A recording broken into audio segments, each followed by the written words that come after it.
Okay, so we'll do, maybe it only takes 45 minutes to pick them. I'll do 50 minutes to an hour, then we'll pick the presentations for next term, and then we'll do the presentations for today on Nietzsche. So that should work. There's a couple of things before I start.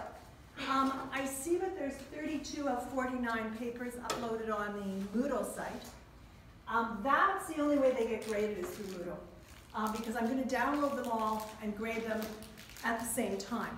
So if you've sent me your paper, also post it on Moodle, because I'm not going to be looking at it if you just send it to me by email. It needs to go on Moodle, because that way I can return it to you on Moodle. And also the film should be, the link should be posted on the discussion forum. If you're just sending the link to me again, that's not going to work. So post your link to the film that you do on the discussion forum and the paper on the Moodle site. There's 32 on there right now. I'm going to try my very best to get those back to you by next week. I ended up having to edit a couple of dissertations over the break and do some other stuff, so I'm a little bit behind, but I think I'm on top of it. So, are there any comments or questions on that? Everybody here knows it is, if they've handed their paper in, is uploaded it on Moodle, right? Okay. Sounds good to me. And although there's some penalty for them being late, I will accept them. Also with a note, like a doctor's note or a counselor's note or some sort of official note, there won't be a penalty. So keep that in mind. Okay. And just one more check to make sure if, is it Cam? No. Cam sits over there. What's your name? Aisha. Aisha, and you're presenting today? Mm-hmm. Okay. Would you just do one more check and make sure it's okay? Yeah, you're fine. All right, thanks. And it's running. Yeah. Okay, we're good to go. So look, we could have done a lot of different Nietzsche. And partly, we're going to do this one, and I'm going to give you a little bit also on Beyond Good and Evil, just to try and extend it a bit. So, thus spoke Zarathustra. Oh, Nietzsche's dates, 1844 to 1900. So, thus spoke Zarathustra, which is uploaded on the, thanks to somebody who texted me. It's yeah, if you can't find something, text me, because I thought it was on there and it wasn't on there. I just hadn't put it on. So it's on the, and it's in the public domain, but it's on the Moodle site. It was composed in, it's considered a philosophical novel,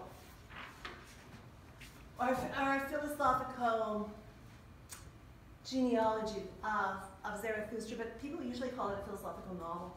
It's composed in 4 parts between 1883 and 1885, and it was published in parts between 1883 and 1991. What you see then in what you've read, so I did selections out of it, so you could get a flavor of it. What you see is Zarathustra coming out of his cave in the mountains after 10 years of solitude, and he goes back down to the people. And he wants to teach the people that God is dead and they are the overman, that they have replaced God. So he wants to teach humanity God is dead and that they can become a human God. And what's interesting is, again, it picks up on Kant's idea of enlightenment and the idea that one is responsible for oneself, and so start the timer there. Sorry. That one is responsible for oneself, and if you are answerable to someone else, you're a self-incurred minority. So he's really picking up on the sort of dominant enlightenment argument, and he's taking it further. So he arrives in this town of Motley. Now the prologue is interesting because it really sets it up. So, and when he arrives in the town of Motley, there eventually becomes a tightrope walker. But what he tells you at that point in the prologue, and you'll see that I'll post the PowerPoint afterwards, but you can see prologue P refers to prologue, 3 refers to the third, it tells you in the contents, the third story there, and that's a page. So just so you can find it. So what he learns and what he takes away from being in Motley Cow is that man is something that should be overcome. He describes humans as a polluted stream. He sees us as a rope between beast and overman, or Ubermensch. And that man, as he exists, including the last man and the higher man, and he spends more time about the higher man, are a bridge and not an end. And later on, I thought it worked here, later on in the second part, chapter 18, he says the earth has a skin and the skin has diseases. One of these diseases is called man. Now, what he finds out when he's in the town is that he can't change the ways of what he calls the herd of the people in the marketplace. They're also called rabble. And he decides to try not to work with the people, the rabble, but rather to speak to so-called higher individuals and those who are interested in separating from the from the herd. So what you find, I'm going to go to the next slide, I'll come back to that. What you find in 1886, Beyond Good and Evil, which is a book of aphorisms, and it's one of Nietzsche's mature works. It's written just after Thus Spoke Zarathustra. So Thus Spoke Zarathustra is published in main part by 1885. So if you take a look at Beyond Good and Evil, and I think there might be an essay on our Moodle site from there, the book's made up of 296 aphorisms that range in length from a few sentences to a few pages. That becomes important when Nietzsche's talking about writing in Thus Spoke Zarathustra. So this is published 1 year after Thus Spoke Zarathustra. And just for a little bit of background, in Beyond Good and Evil, the preface accuses philosophers of dogmatism. Nietzsche says that, is paraphrased, that every great philosophy is not much more than a personal confession. That philosophers tend to build up complex systems of thought to justify their own assumptions and prerogatives. And that's from Aphorism 186. He says they're stuck in their own time and place. And you can kind of remember what Said says about that. They're stuck in their own time and place. And Nietzsche doesn't say this, but Said says, and when it moves, when it travels, it takes on new meaning. What Nietzsche says is that people writing about morality have never laid eyes on the real problems of morality because they're stuck in their own morality and they're not comparing many moralities. And he says historically there have been many different kinds of morality, but moral philosophers, and he's writing Thus Spoke Zarathustra to try and teach moral philosophers and to critique moral philosophers. He says moral philosophers in his day lack any historical perspective. And when they're searching for a rational foundation for morality, all they really do is justify their own morality. And we can see that today. That is, they're unable to see outside the perspective of their own morality. Now, Nietzsche, of course, is against morality because all the morality he's seen is embedded in values of those groups or factions that are ascending and in control. So he's seen basically herd morality and morality of the factions that are in control.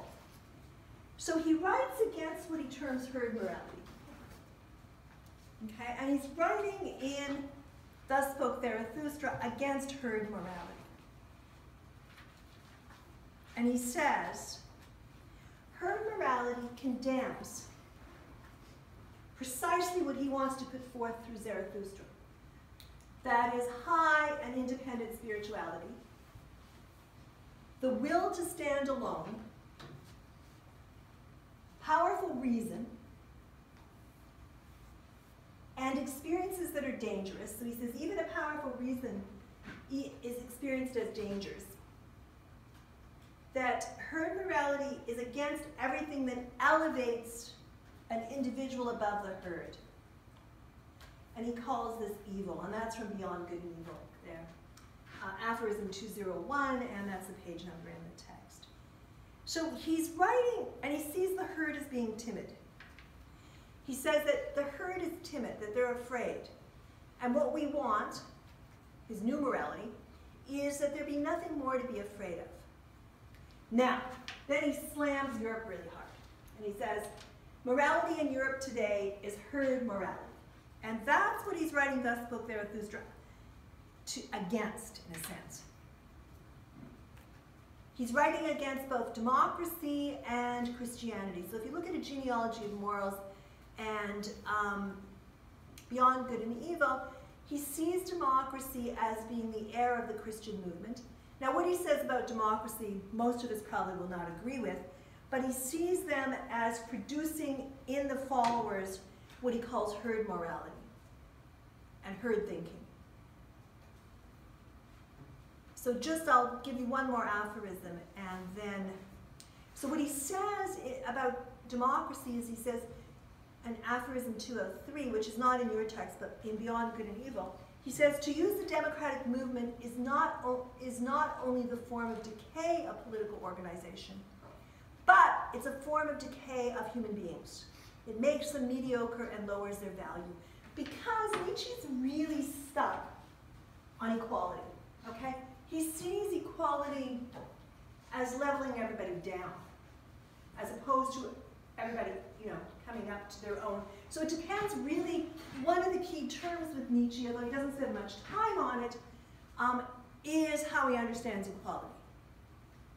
Because if you see equality as leveling everybody down, then you've got the herd morality and herd mentality and precisely what he's saying. But if you see equality the way Rancière sees real equality, which is raising everybody up to have them do their own best and let them think, or allowing them, or facilitating, or teaching, or witnessing them thinking for themselves and acting for themselves, you've got more in line with what Nietzsche considers the Ubermensch. So for Nietzsche then, if you say, well, what's the solution? The solution for Nietzsche is new philosophers like Nietzsche, who have strong spirits that provide opposite values, that they revalue and reinvent eternal values of Christianity and the values of democracy. So you've got then for him, morality in Europe today is herd morality, and he says so because it's Christian-based and because it's based on a form of democracy. And that all kind of hinges around how he understands equality. So he says basically that the way you remedy this is new philosophers, new thinkers, what he calls the Ubermensch, people that think outside of the values that exist. People that think, what do I need that right now? People that think towards the future. That they don't think in the present or they're not stuck in the past. So he would accuse Christianity and the democratic impulse of being stuck in the past. What you need, Nietzsche says, is free spirits.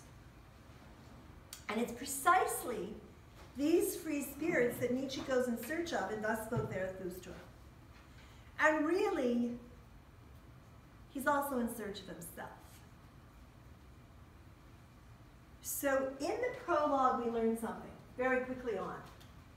Because he runs into a saint, and he says, after he talks to the saint, he says, is it possible that the old saint in the forest hasn't heard that God is dead? He's acting as if God is still alive. He's acting as if the same values apply. He doesn't know this. So he sets out right in the prologue one of his key points, which is God is dead, and we need to have a new human being that can think for themselves outside the confines of both religion and politics. And he can't find them. And they don't want to listen to him. And you can kind of imagine why. So I'm going to go back to slide 3, because I want to talk about the Ubermensch. Ubermensch, the overman, when he describes them, and he describes them, although I'll say him because he really is, I spared you some of the sexism of Nietzsche, just because it's a drag and it doesn't add anything. But it's there. So if you're going to do a critique, it's definitely there. So the overman, the Ubermensch, the human being that's replacing God and acting as a completely self-contained, free spirit that can think and act on their own, he sets out the potentiality. And he says, the Ubermensch acts like lightning, sees self-overcoming hubris, and has the will to will. Contains the will to will. And then he's going to define the will to will, and I'll do that a little bit later. The problem, so if you go to, I'm going to go to slide 8 now. So that's the Ubermensch. Lightning, see, self-overcoming. Self-overcoming is a real key for the Ubermensch. It's a real key for will to power, too.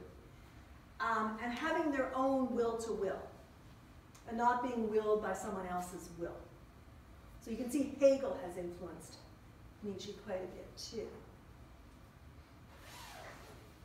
And in order to be someone who is willing for themselves, who's an Ubermensch, Nietzsche says, and this is prologue, chapter 5, page 17, one must still have chaos in oneself to be able to give birth to a dancing star.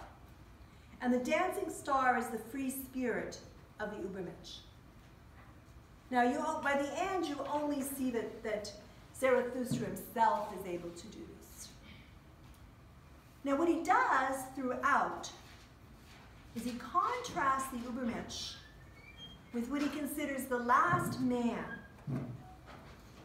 of egalitarian modernity. So when he says, when Nietzsche says, okay, morality in Europe today is herd morality. And what you're looking at, he says that in the Beyond Good and Evil, but that's what he's basically writing in Thus Spoke Zarathustra. So when you're looking at the last humans there, and by the last humans he means the ones up to that point, he says they're the last humans of egalitarian modernity. Now, humanity can set an alternative goal for itself. And you see at the end of the book, because we did the last part 4, you see that the last men, which he says, no, these are not really the higher men, they're just the last men. They're part of the democratic herd, and they're they're institutional leaders. So he's slagging off the church there, the politicians. At the end, they're the last men, they're not really the higher men. They gather in the cave at the end.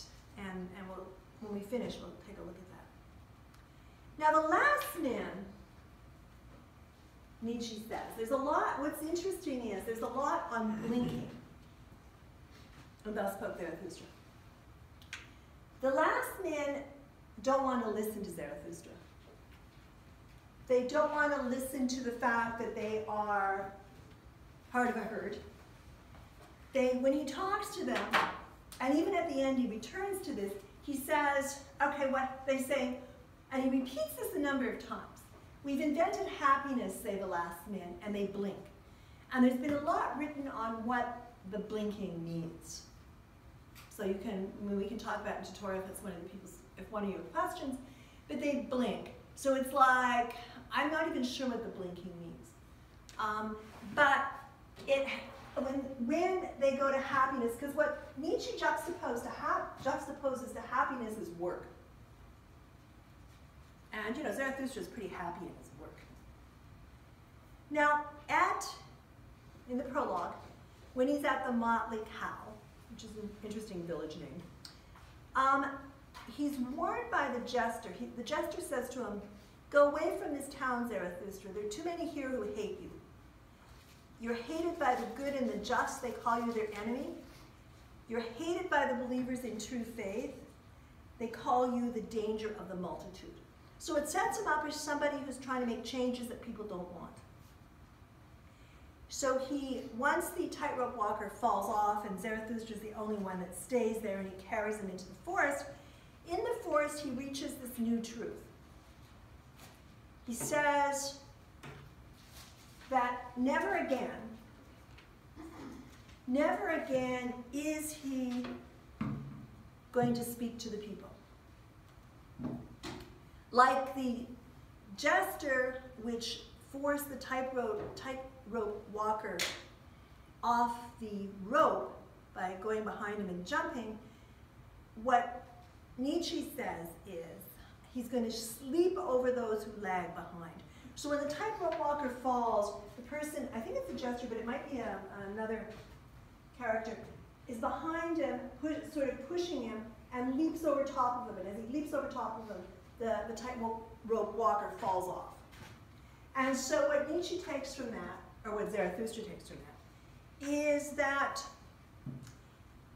he's going to leap over those who lag behind, all of the last men. And when he makes this, when he says this, what he sees is two of his animals. He sees the ego carrying the serpent. And again in the prologue, chapter 10, page 25, he says, an eagle soared through the sky in wide circles, and on him there hung a serpent, not like prey, but like a friend. For she kept herself wound around his neck. So the serpent is female, of course. So those are two of Nietzsche's animals. There's been a lot written on Nietzsche's animals, actually. And his animals, of course, are the ego and the serpent. They're also the camel and the lion. And so you find at the end of the prologue that Zarathustra goes from camel to lion to child, but there's an awakening happening. So of course the camel represents, I don't know, have people here rode camels? I've rode camels, and they're not very friendly, but they are very strong, and I've been on a runaway one, which was really bad. But anyway, they're super strong, and they're super headstrong, and they're super determined, and they're really not interested in you.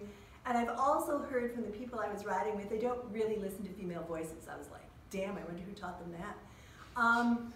So they're very strong. The lion, of course, represents freedom and self-mastery and control. And the child, which I didn't put a picture of a child here because the child is a new beginning. It's an affirmation. So if you go, when you go through the camel to the lion to the child, in a sense, you're willing your own will. You're doing yes as an affirmation. So the spirit becomes a camel, and the camel a lion, and the lion finally a child. This is the beginning of part one after the prologue. The child is innocence and forgetting, and a new beginning, a sacred yes. So, you know, Nietzsche's really interesting in Zarathustra because usually he's a bit of a downer. And he's usually floundering in nihilism, right? Even though often he's writing against it, so it goes back and forth. But in Thus Spoke Zarathustra, he's got lots of hopeful minutes. And hopeful moments, I'll say, because he talks about the moment. And then they disappear. But one of his hopeful moments is this new beginning, a sacred affirmation that's going to happen, where you're not tied to politics and you're not tied to religion, which is why, in addition to what he says about the state, which I'll go over, which is why he gets picked up by anarchists, left-wing Nietzsche anarchists. So then, I think what I want to do, so I've connected, just to recap for people that came in, I've connected Nietzsche's Thus Spoke Zarathustra to his critique of herd morality, particularly showing in Beyond Good and Evil. And I want to take some time and go over what I think are interesting themes, and then I'll go to the ending of the text. So when you take a look at the themes in Nietzsche, one of my favorite themes, and one of the reasons I wanted to combine this a little bit with Beyond Good and Evil, one of my favorite themes in the text is what he says about writing. And I know when I was starting to write my dissertation, I think I had this printed beside me. I kept going to this, right? And when you want to write anything serious, I think this is really important. So it's like if you really want to put everything you got into writing, that's what he's talking about. So the first sort of theme is like writing, reading and writing. So of all that's written, I love only what a person has written with his own blood. Which means you put everything into it. And just below that, part 1, chapter 7, page 40, just below that, they're both there. He says, whoever writes in blood and aphorisms, and that gives you a hint. Because aphorisms, you know, in Beyond Good and Evil, the aphorisms are interesting because he's saying, okay, these are sketches of thought. These are fragments of thought that he's giving. They vary in size, and they vary in importance. They're not providing a developed morality the way it exists in Western Europe at the time. So he says, whoever writes in blood and aphorisms doesn't want to be read, but wants to be learned by heart. And he's referring to himself. You know, in Thus Spoke Zarathustra, you can pretty much assume Nietzsche's mostly referring to himself. And then he gives you a hint. And this keeps reoccurring again and again in the text. What keeps reoccurring is laughter and dance. He says, I would believe only in a God who could dance. The devil is the spirit of gravity. Then he says, not by wrath does one kill, but by laughter. A God dances through me. And by that, you know, again, many interpretations. But I would take that into being sort of a becoming and self-overcoming of the old, you know, of the old human being that is part of the herd. Look at how much it's snowing out there. It's like we're in a snow day. Okay, so dance and laughter and going up and down the mountains. Up and down and up and down. Down to the people, back up to his cave, down to the people, back up to his cave. Those are all important. The other two things, well, there's about 6 of them that I think is important for some of the work we're going to be doing after Nietzsche. And that is what he says about the enemy.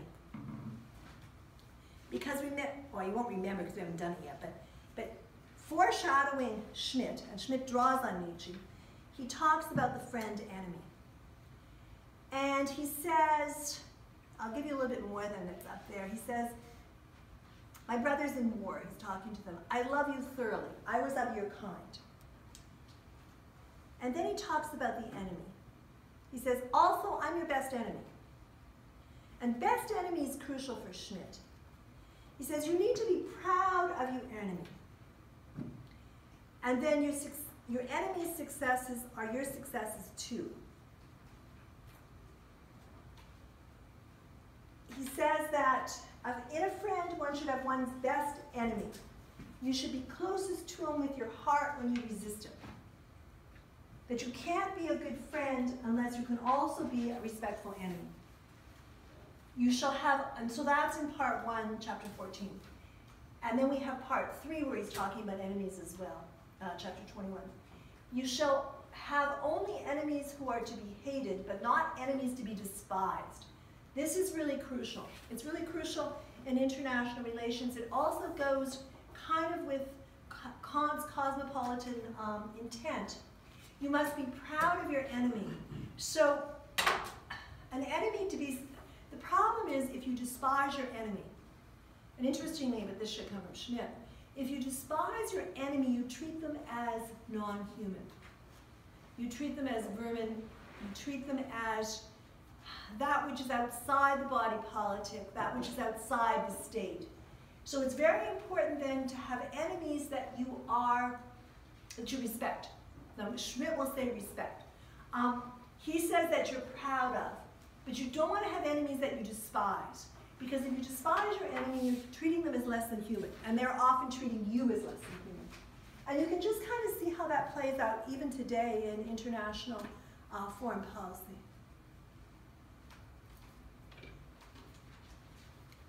So your best, oh, and he also says, I didn't put a slide on this. I'll get to you in just 2 seconds, okay? He also says women don't make good, women have not learned how to be friends, so they don't make good friend enemies. And then he gives you some sort of bogus reason for that he's experienced himself. Yes? I don't know about Schmidt, but it feels like Nietzsche, or at least Zarathustra, despises the vanity. Yeah, well, that's interesting, eh? You might even say the same about Schmidt in a way. Though I don't think so. He's too much of a legal scholar. Well, it depends who Zarathustra sees as his enemy. If he sees religion and politics, particularly like political democracy, where everyone he sees as being leveled, as the enemy, I guess you'd be right in saying he despises that. I mean, he's tricky because he says that, but then he proves that the higher men are not really less men, and they're certainly not, they're only a stepping stone to get to the Ubermensch, right? They're not going to make it.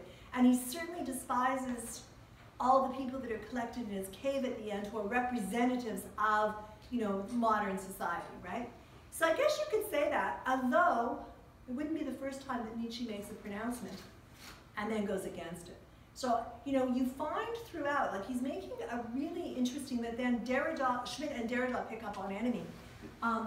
He's making a very interesting claim that we need enemies who once were our friends and who then can be our enemies and can go back to being our friends.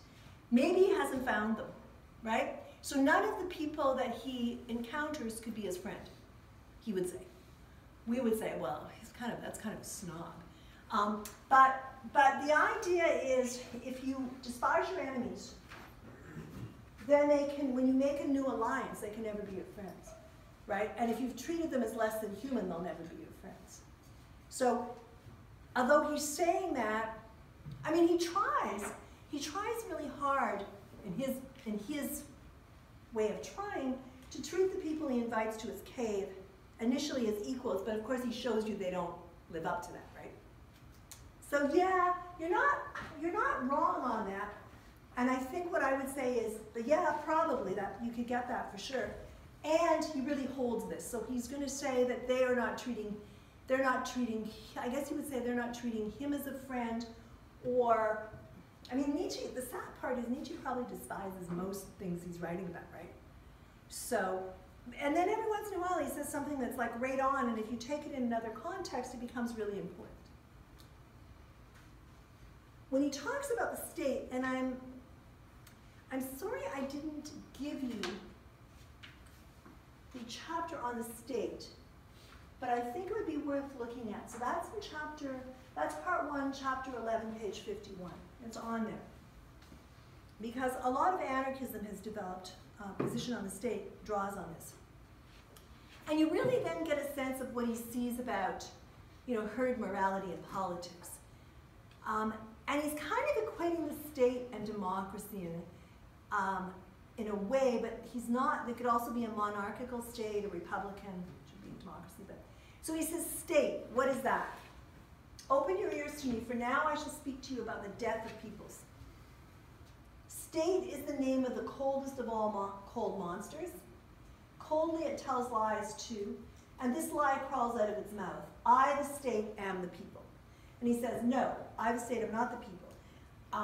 What the state is doing is producing in people this need to follow. State, where the slow suicide of all is called life. Where the state ends, look here, do you not see it? The rainbow and the bridges of the overman. So he's saying that those who want to think for themselves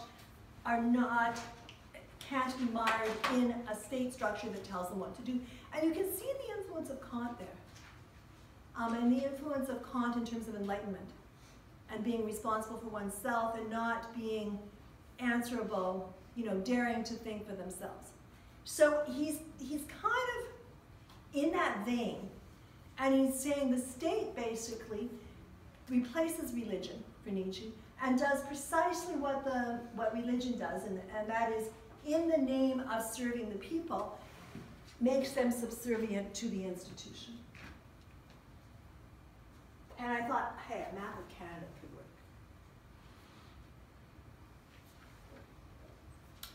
caught at something. Hang on. Oh, there. Okay, so something else that is in the text again and again and again is when he talks about time. You'll find him talking about time like repeatedly. He'll just interject it. He'll often interject time before there's a change in the text. Time before he has an idea. He'll say, it's time. It's high time. And you'll find this a number of places, but I pointed out it's the very same phrase. And it's high time for change. It's high time for the Ubermensch to develop, the Ubermensch. So you'll find it in part 2, chapter 18, part 4, chapter 2. He returns to it. But time is always high noon. So I tried to find clocks that showed high noon. Because high noon has an important significance for Nietzsche.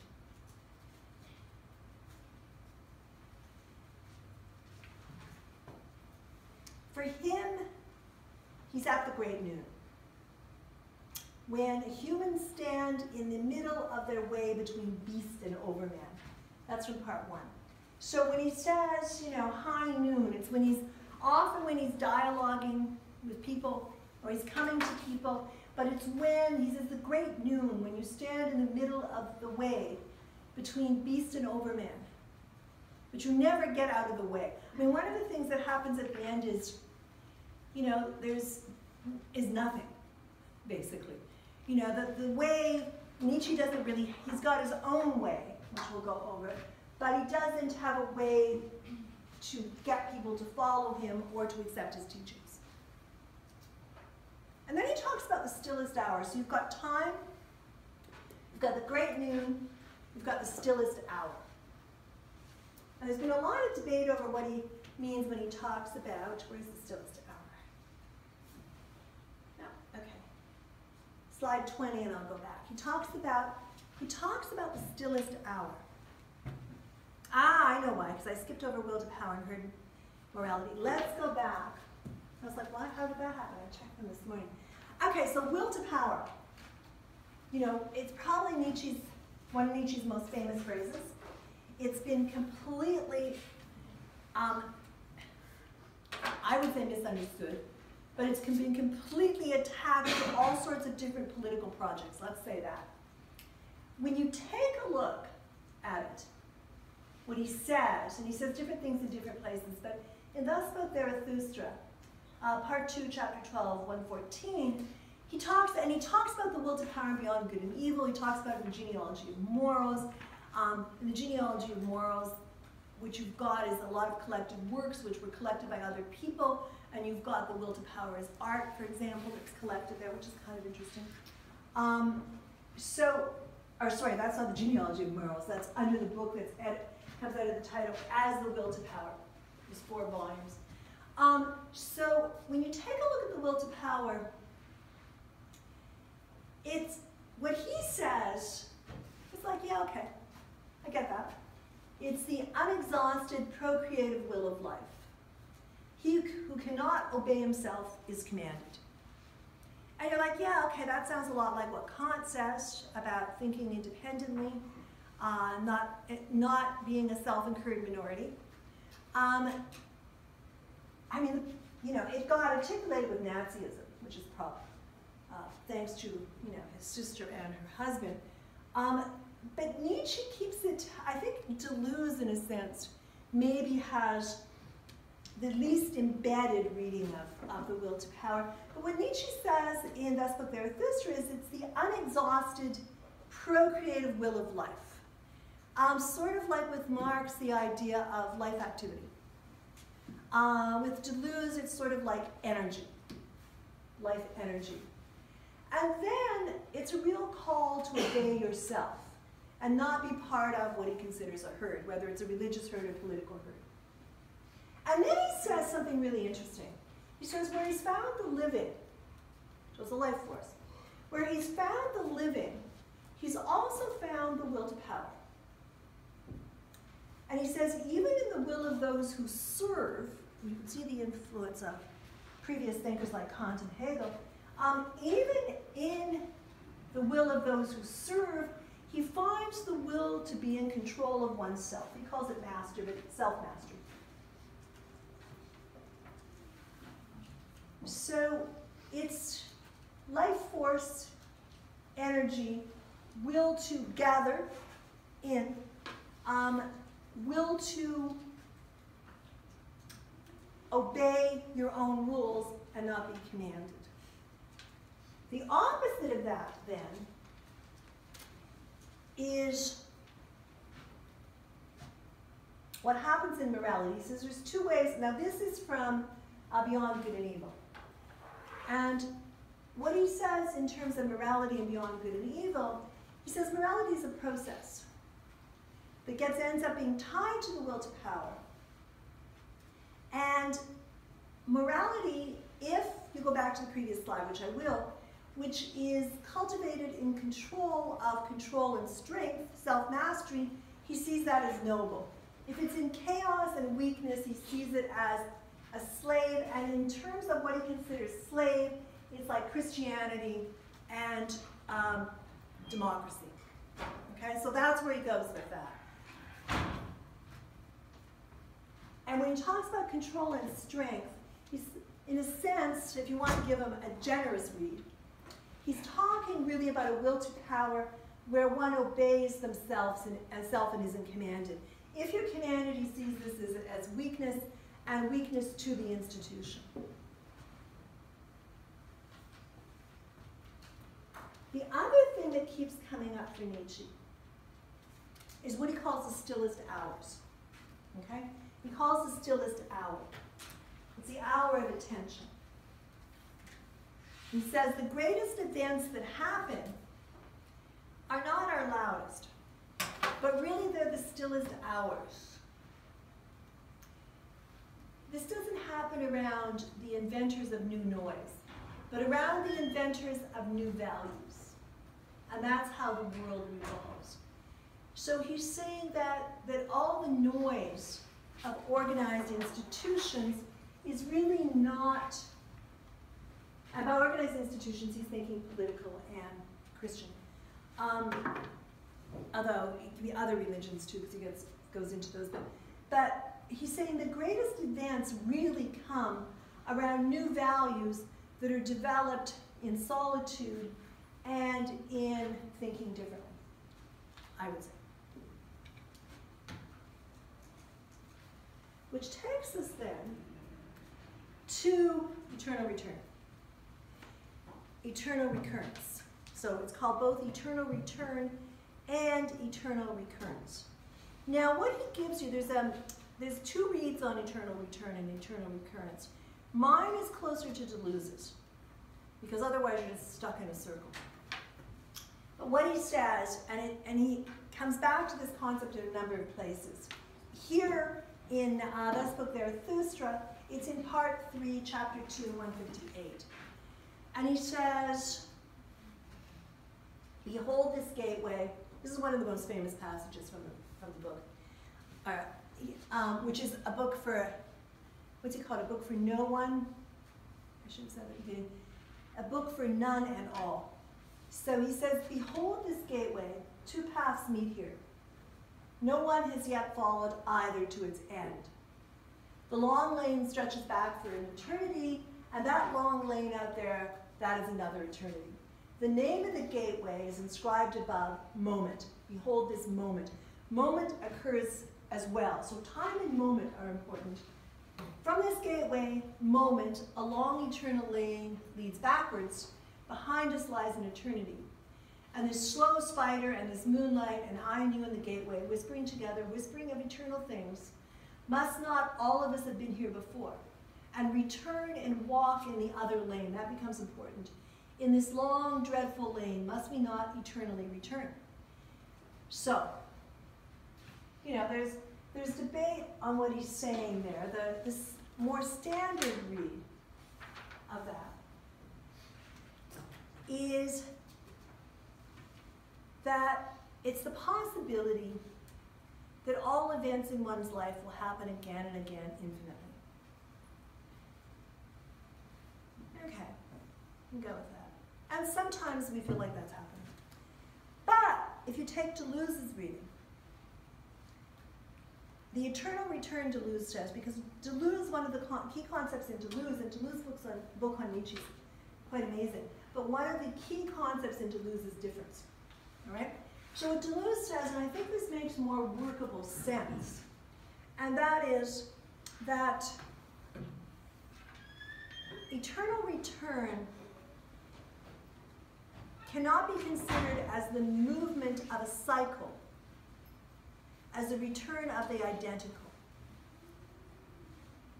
It's not a circle.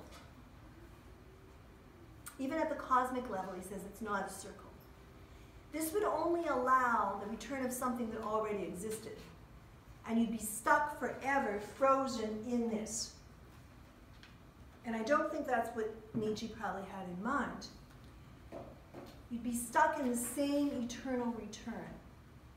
So for Deleuze, and I think he, if you focus on and return on the other lane, and this long, dreadful line, must we not eternally return? If you take the second one there, must not all of us have been here before and return and walk in the other lane? In this long, dreadful lane, must we not eternally return?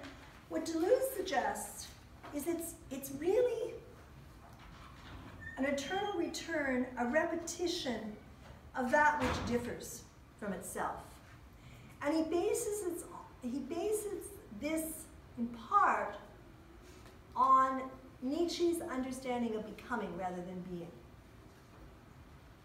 So it's repetition of those beings who are becoming, who are changing. And without having repetition of difference and becoming in there, what you've got is this frozen eternity, which then allows Deleuze to suggest that habit is in the time of the present. And memory is that of the past, whereas eternal return as repetition is the time of the future. And each time is going to be different. It's going to be becoming different. And you remember what Nietzsche also says, there's no doer behind the deed. We talked about that in the work on Judith Butler, that the human beings are becoming. So that's how Deleuze gets Nietzsche out of a frozenness where he got placed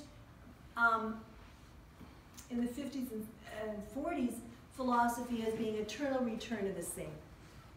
And Deleuze breaks that, I think, very nicely and very importantly. So then, when you get to part 4, you've got, and we're doing good for time, because what I want to do is have us pick the presentations for this term, and for people that came in late, and then have a quick break, and then do the tutorial. So I think we're doing good for time. And can I just get a sense of, I see there's 5 people presenting, and there's 5 people here, right, that are presenting. Do you guys mind putting your hands up? Or why is one person missing? Okay, we'll see what happens. Maybe they couldn't make it. I just want to time factor it. So at the end, Zarathustra's getting old. I mean, he's old at the beginning, but he's getting older. And he's still caught in this, and so he gets out of the eternal return at the end, right, in a way. He's still caught between going back to the people and staying by himself. And he's at his cave, and then he's walking in the mountains and woods. Now, interesting to me, okay, so he's going to go down, he's going to run into all the people and invite them, and I'll go through that a bit. What's interesting to me is the 4th part begins and ends with work, as opposed to happiness. And I'll pick that up in a couple of minutes when I get towards the end. So, in front of the cave, Zarathustra runs into a shadow. Then he runs into the soothsayer, who alerts them that he's come to seduce them to his final sin. Now, Zarathustra's final sin that he has to watch out for is pity. But of course it doesn't work, but it almost works. So during his walk around the mountains and in the woods, first of all, Zarathustra encounters these 2 kings who are pretty clown-like. And the kings who are supposed to be leading the people have the worst things to say about them, calling them the rabble. They're really disingenuous. Next, he runs into a whole crew of people. He comes across this, what's called the great leech of consciousness, who he's ran into before. Then he's got the old magician, who becomes the moaning sick man, who Zarathustra doesn't show pity for, but says, you've harvested the nausea as your own truth, your one truth. And what he does is he directs each encounter to his cave. And then he encounters the so-called ugliest man.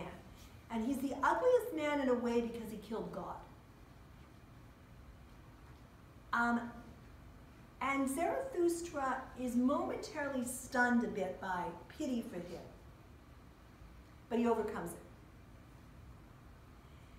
And then you have this thing where the ugliest man, because he killed God, or he killed God because God had pity for him, he says the great pity people feel for the ugliest man's suffering offends the man's sense of shame. So the man killed God because God could see everything and know everything about him. And most of all because God felt pity. So what the man says to Zarathustra is, your shame, Zarathustra, honored me. And Zarathustra directs him to his cave. So everybody Zarathustra runs into, he invites to his cave. He says, behold, there goes the way to my cave. Now way becomes an important concept. I mean, way is a Buddhist concept, and he said, this is the way to my cave. Okay? So he says that to everybody he runs into, and he runs into people he's run into before in the narration. He says, this is the way, behold, there goes the way to my cave, be its guest tonight. And so he goes back, he enters the cave in late afternoon. Time is always important. I mean, so he goes in late afternoon, and he hears this big cry of distress. But really what it is just composed of many voices of the higher man chattering. And so he addresses them. And he says to them, he says, okay, you are mere bridges. May men higher than you stride over you. They're bridges because they have not sort of learned the way. They've not learned to wait. They are merely bridges that are going to be strode over. And he says, he gives you his doctrine, which is kind of interesting as a doctrine. This is what the higher men who have not learned. He says, I too, referring to himself, Zarathustra, I too have learned, okay, I think it's too many haves there, but he's learned to wait. I too have learned to wait. Yeah, too many haves, have learned. But only to wait for myself, to go back to the Ubermensch, the self-sufficiency. And above all, I learned to stand and walk, run and jump, climb and dance. What you see happening throughout the text is Zarathustra makes a lot of reference to walking up and down. So walking becomes an important theme. Walking, from the mountains down to the valley. Climbing is important. Dancing is really important. So he says, this, however, is my doctrine. He who would learn to fly one day must first learn to stand, walk, run, climb, and dance. One cannot fly into flying. And that is, you have to train to exercise your will to power. You can't just fly into it. You have to train to be his idea of the Ubermensch. That the problem with the higher men is they just want to go from not training to stand and walk and run and climb and dance. He says, another point, he says, the problem with you is you don't know how to dance. I think I just read that one. And they want to jump right into flying, and it's not possible. They don't have the skills for it. So if you want to take his doctrine, his idea, Zarathustra's doctrine, he's given it to you there. It's my doctrine. And basically is that you have to train, you have to train to be in control of yourself and not be you know, and a self-incurred minority, and not be a herd. Yeah. I'm not sure if this is related, but what's the concept of going under that Nietzsche talks about throughout the book? So the concept of going under. Well, he talks about, so going down from the mountain, okay? And he talks about the fact that if you don't do this, in a sense, you go under. You never, you know, so for him, he's going from, you know, being self-sufficient, having learned, being in the cave, down to teach the people. And sometimes he says he's going under because they're not learning. And sometimes he says they're going under, which means that they have not learned to fly, right? But they haven't done these, I would say they haven't done these steps. And I mean, you could have a different read on that, but I would connect it with that. So in a sense, when you go under, you go under and become part of, you know, the collective that is, you're not acting and thinking for yourself.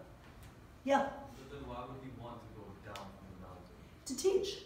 He goes down to teach. But the problem is nobody wants to listen to him, right? So he's always going to take, you know, he spends 10 years in his cave and he's like, okay, I need human beings. I'm going to go down. His intent obviously is not to go under. And he doesn't. But what you see is that what he encounters along the way. And sometimes the temptations. Pity is the big temptation. It's the last one that he kind of overcomes. And he finds that really people don't want to listen to him. So he's got a choice. I mean, it's a good question. He's got a choice. He could sit in his cave, be self-sufficient, know that he is, you know, he's learned to fly. He hasn't fly. I mean, partly 10 years, you know, he prepared 10 years to go back and try and teach the people. And the first thing that happens is he ends up in, you know, motley cow, and like he's like, okay, they don't want to learn, and they hate him.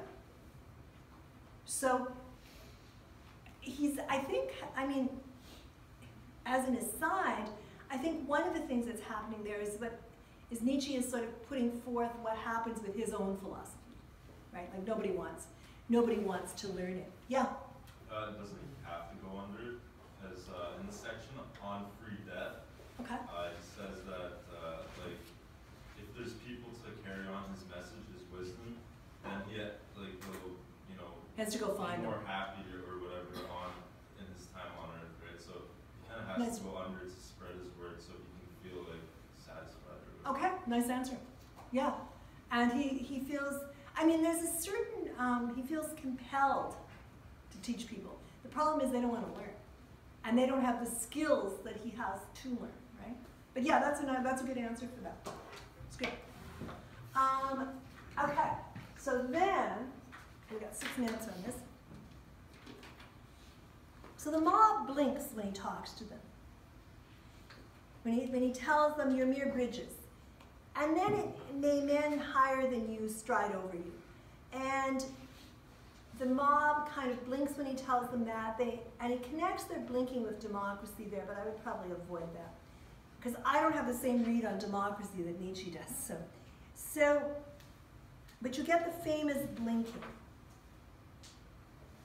And then he warns them. He says, if you go high, so this is part of like what they can't learn. If you want to go high, use your own legs. That if the worst thing, he says, is that you've not learned to dance as one must dance.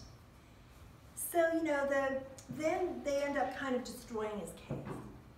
They make the cave kind of poisonous.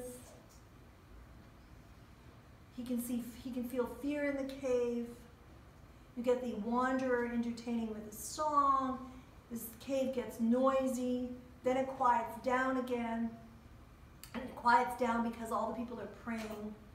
But he has them praying to a donkey, which is a comment on his view of praying in religion.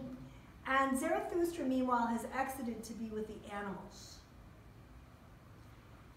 And time again, midnight approaches. So when midnight approaches, Zarathustra says to the higher man, you know, he calls for them to go wander into the night, but they don't, because they're drunk, sleeping. And at daybreak, or it's ending at daybreak, so it's ending at daybreak, so it takes you to this time cycle. And Nietzsche is there, or sorry, Zarathustra is there thinking. The higher men wake up, they come to exit the cave, and the first thing that happens is the lion leaps and roars, and they're afraid. They retreat. And what happens then is Zarathustra realizes that his final sin, pity for the higher man, has been avoided. That's his sort of final realization, and he goes to work. Okay? So if you go back, if you go to part 4, which is part 4, there's two things on work there. He says, I have long ceased to be, and there's also earlier on, I've long ceased to be concerned with happiness, I'm concerned with my work. And you say, okay, well, what work is that? Is that taking your teachings to the people? And then them not wanting to learn them, is that training yourself to walk and skip and jump and what else does he do? Dance before flying? Is that the way? So that, I would say, those two things are probably his work. Well then, they still sleep, these higher men. Well, I'm awake, that I wait here in my mountains. I want to go to my work, to my day. He goes, pity for the higher men. Well then, that has had its time. My suffering and my pity for suffering, what does it matter? Am I concerned with happiness? No. I'm concerned with my work. That's at the ending. And you say, okay, well, that is, to me, really interesting, because you say, okay, well, what is his work? I mean, it's failed teaching. It's this attempt to teach, and it's, the training of himself to fly, to soar, by going through the rigorous steps of walking, jumping, dancing, that kind of stuff. So that would be his work. And he's avoided pity. Now, Nietzsche always has a lot to say about pity, probably because of his own life circumstances and being so ill at times. And he really saw the higher man at the end as wanting him to pity them and continue sort of teaching them. Okay, we got 1 minute and 35 seconds left there in terms of the time we set for the lecture. So let's, yes? So pity is what it has to be sort of ignored or forgotten because it's going to hold him back? Well, it's pity for Nietzsche, or for Zarathustra, yeah. I mean, go back to the ugliest man, because what Zarathustra sees, and it's kind of delivered from the ugliest man to Zarathustra. Remember, the ugliest man is the person who has killed God. Okay? He killed God because of God's pity and being able to see into him. What Zarathustra is saying is that pity brings shame to the one that's being pitied. Now you could say, okay, in that case, you could say in terms of the higher man, that are not the higher man, they just happen to be the last man, you could say that they don't deserve his pity, because they're not really trying. They haven't gone through the steps. And he's completely disgusted with them in terms of their drinking, they're not getting up for the day, they're praying to gods, that kind of stuff. So in a sense, pity in that case would be a betrayal of his beliefs, I guess. I'm just going to turn it off now. And let's